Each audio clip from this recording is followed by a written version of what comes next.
Hey there, Squirrel Army. Today we're discussing blighted woodland and how good it is. So, it's a very unique card.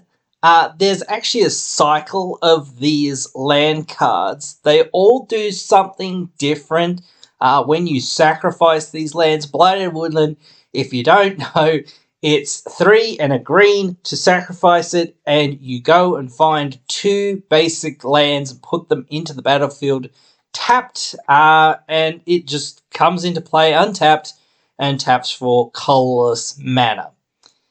If you're enjoying the content here, you can join the Squirrel Army by subscribing and turning on the notifications. Now, I'm going to get into why I like this card and whatnot as well, but I do think it is decent. Now, of course, it's not the most amazing card ever. This is not going to break CEDH metas and whatnot and that sort of thing. That's not where this card is good, and you shouldn't think about it like that. You shouldn't try to assess it as if it was you're assessing it for CEDH. You're trying, again, there's so many people say, well, it's not good in CEDH and whatnot, that it's like, dude, that's not where I'm saying it's good. It's okay at best in some decks. Yes, that is true. And yes, you have to be in green for it to really do, or to be able to run it at least, and to be able to really do your thing. But again, it's okay. It's not going to break the game. It's not the most amazing card in the world, but again, I do like it, and it does have its homes. We're going to discuss more of that as we keep going along here. So, let's discuss where it can go and what it can do for your decks that you want to put it in.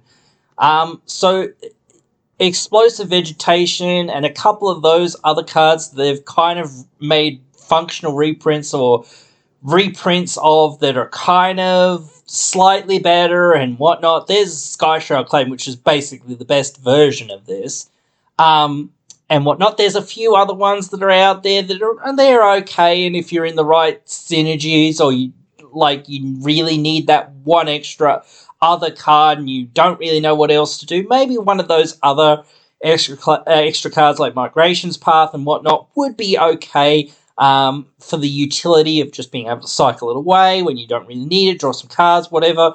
That sort of thing can be useful. I think the blue one besides this one is like the best of the two, because obviously drawing cards with the blue one and getting lands with the green one, those are 2 really good effects in EDH. And as I say, you don't have to be a landfall deck to really take advantage of this card, because the opportunity cost for this card is it's a land. Yes, it's Skyshroud Claim or Explosive Vegetation, more like, I guess, on a land. That's what it really is.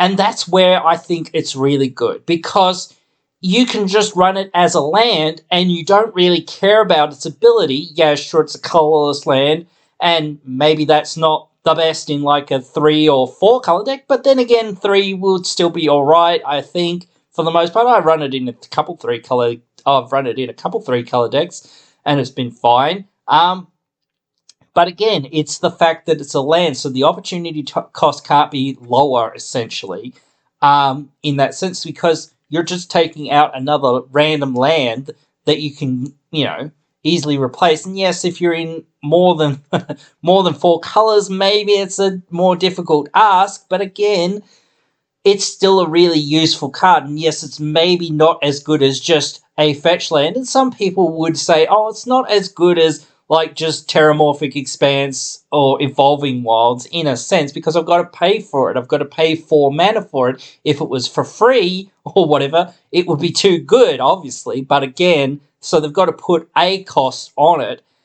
Maybe the cost is a little bit too high for some people's, thought about how good this card is, but I think it's decent, because most of the time you don't care that it's got that ability. You just care that it's a land and you're playing it in your deck. That extra utility of being able to sacrifice it here and there is just upside. You're just playing it because it's it's a land that you can play and it comes in untapped. That's pretty much it. It gives you colorless mana.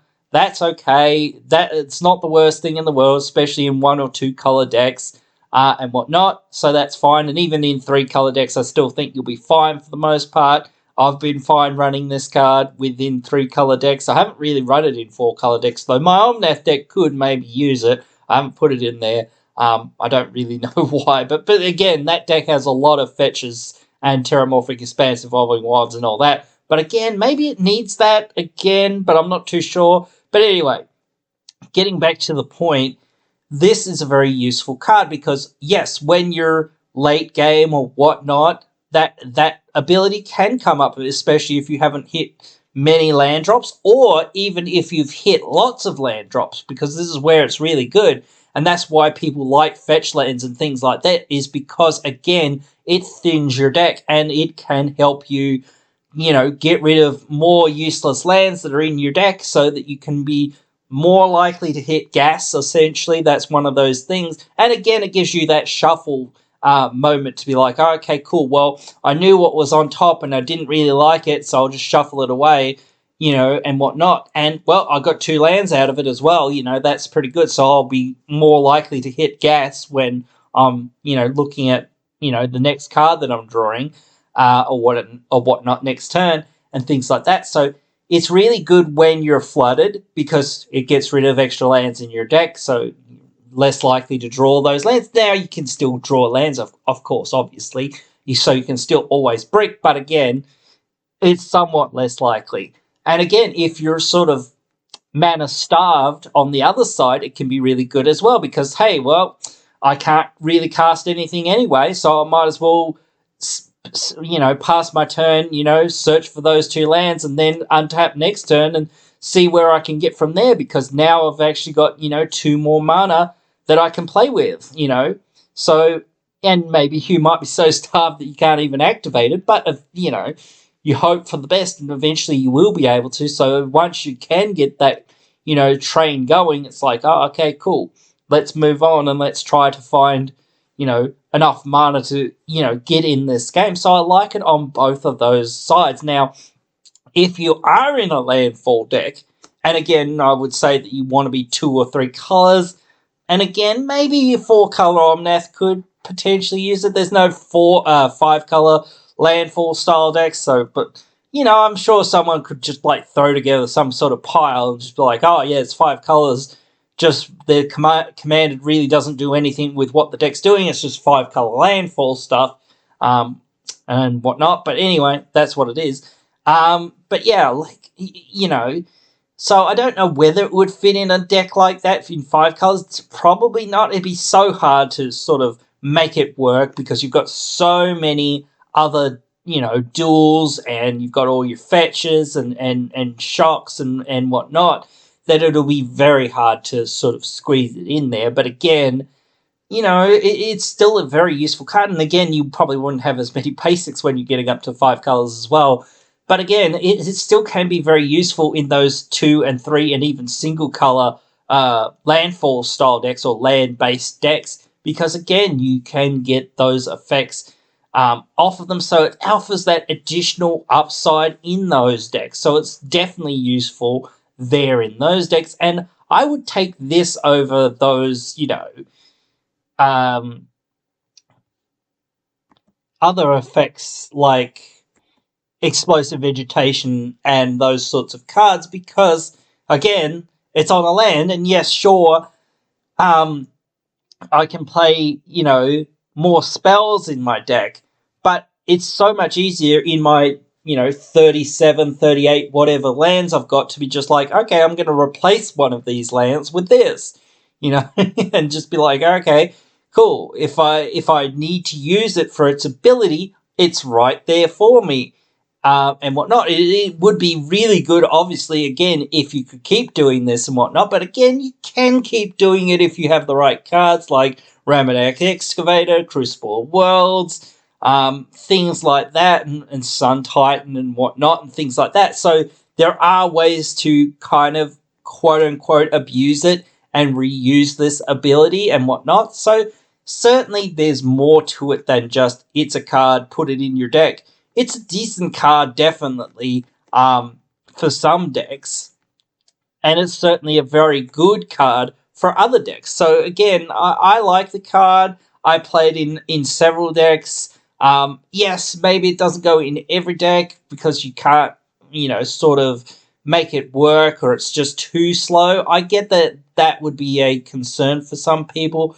But again, I would say that the fact that it's slow doesn't really matter that much, because if you're already kind of slowed up for one reason or another, i.e., you've been flooded or you've been starved of mana, then it's probably well worth it at a certain point. You'll be able to utilize it and be able to get more mana eventually onto the battlefield, and, thin your deck of those lands that you might not need. And even if you do thin your deck when you really do need lands, sometimes it's kind of like, well, at least I do have those extra 2 lands, so hopefully that's gotten to me to the point of, being able to cast most of the things in my hand, because at that point you'll have about, what was it, 5-6 mana. So, most people don't play much under over 6 or so mana. There's a few decks that do, but certainly a lot of decks do cheat around their costs and whatnot as well. So, yeah, but anyway, guys, that is my thoughts. You can let me know your thoughts down below if you really want to. Do be respectful as possible.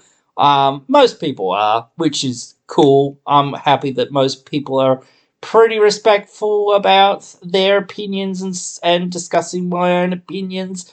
I don't be just to say things just to be controversial or whatever. This is how I feel about things, and this is how I see it. I just play the game of Magic the Gathering and enjoy it, and I think that some people underrate certain cards, and I don't know. Everyone expects so much now, I think, especially with all this power creep going on and whatnot, that it's sort of like, well, you're expecting too much. And sometimes I expect a lot as well, but again, it is what it is. But anyway, guys, yeah, if I don't see you in those comments telling me what you think, I'll see you in the next one.